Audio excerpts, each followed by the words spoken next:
In this clip, I'll walk you through a way to load any sound you have stored into just about any song you may have. That is, if memory permits. For the best experience, I recommend watching the clip on a larger display, such as a laptop, TV, etc. Put the clip in full screen mode and set the resolution to 1080p via the settings widget down in the bottom right.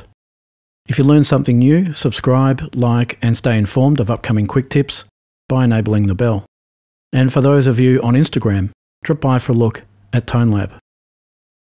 I've been asked a few times recently, how can I use sounds in the Tonelab SP1200 kits with my other songs? So this clip is in response to those using Tonelab sample packs for the EMU or Rossum SP1200, available from tonelab.au. Having said that, I'm sure there'll be others out there that would like to use one or two specific sounds from other projects too. And so a typical scenario would be you're deep into a song with a bunch of pads already populated with sounds, with a couple of segments programmed using those sounds. And then you have a light bulb moment and think, yeah, I'd really like to use that Tonelab 808 kick, snare, or clap in my song. But loading a single sound can be kind of tricky to navigate, especially if you're unfamiliar with the laws of the SP1200. So let's take a look at how we can do it. First, as a precaution, back up your work. Save your sequences and sounds via options 1 and 2 in the disk module, in case something doesn't go to plan. Then insert the disk, and those with GoTex can look up the virtual disk image containing the sound you'd like to include into any pre-existing song. Run option 6 via the disk module labelled load sounds hash. Now the thing to be mindful of is there's no audition feature on the SP1200. So if you're not sure which sound you'd like to load, you'll need to first load all sounds via option 5 to inspect what sounds you'd like to bring over to your song. However, if you got your kits from the Tonelab store, you'll find a text file that includes a drum map detailing the allocations of sounds to pads. Either way, take note of the bank and pad location of those sounds you'd like to bring into your song. If there's a few sounds across separate disks or virtual disk images, then you may want to write down the disk label or image numbers just so it's easier to round them all up afterwards. When you're done scouting for sounds, reload those sequences and sounds that belong to your song.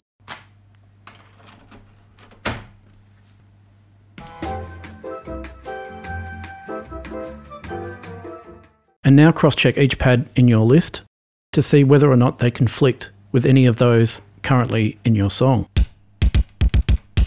If there's no conflicts, then you can load them in easily enough via the disk module's option 6, load sounds hash. And when prompted, press the bank and pad ID belonging to the sound on your list.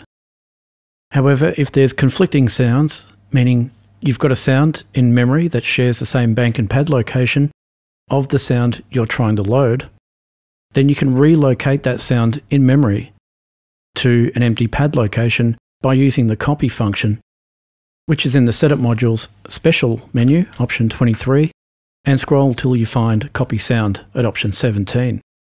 So run that by punching 17 into the keypad, tap the original sound you'd like to copy, and now tap the destination pad where you'd like it to go to.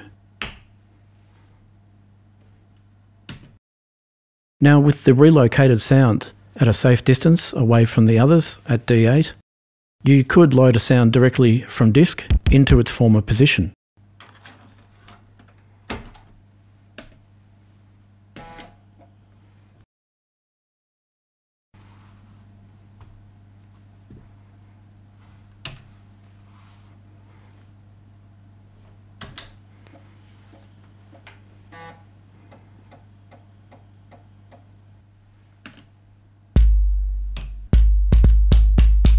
Then using one of two scenarios, you could relocate the newly loaded sound by again copying it away to another pad, like I did earlier.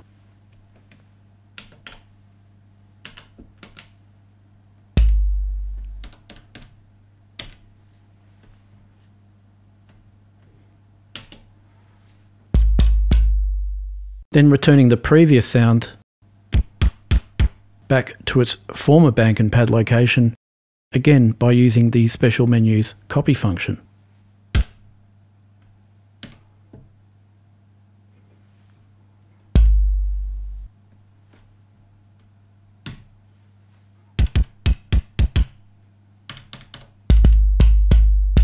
And then optionally deleting the copy using Setup menu option 20.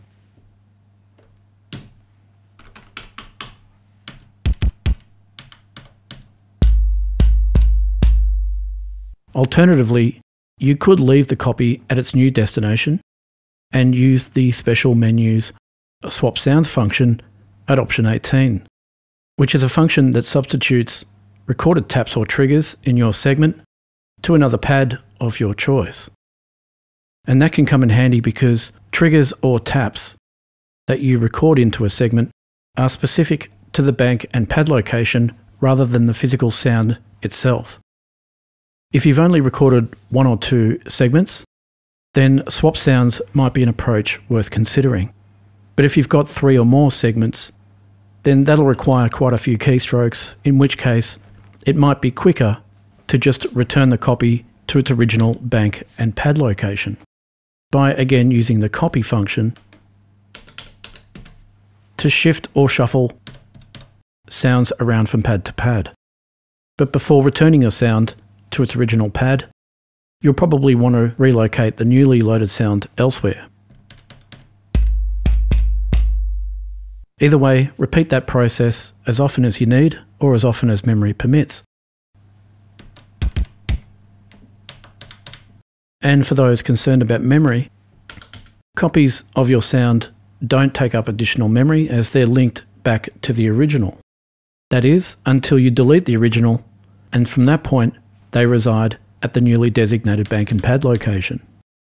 Another thing I should bring to your attention is that sounds, if not formally named using the name sound function via the special menus option 21, will use the bank letter and pad number as their default name. But you can rename them if that's going to be confusing for you via the special menu's name sound function.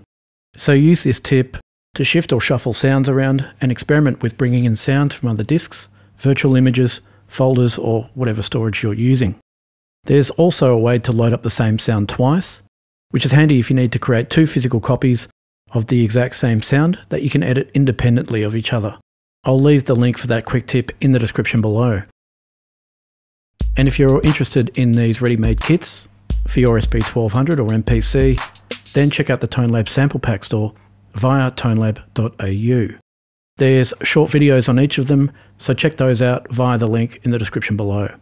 For anyone after a deeper understanding of all the features in the SP1200, then I recommend checking out the comprehensive tutorial over on the parent channel, link in the description below, and that's suitable for both EMU and Rossum SP1200s and covers everything about how to use their features and functions. There's also a bunch of other quick tips for SP1200s, along with many other samplers here on the Quick Tips channel, so be sure to check them out too. And for those on Instagram, drop by for a look at Tonelab. Anyway, if you learned something new, subscribe, like and ding the bell to see more quick tips coming soon. Thanks for watching and bye for now.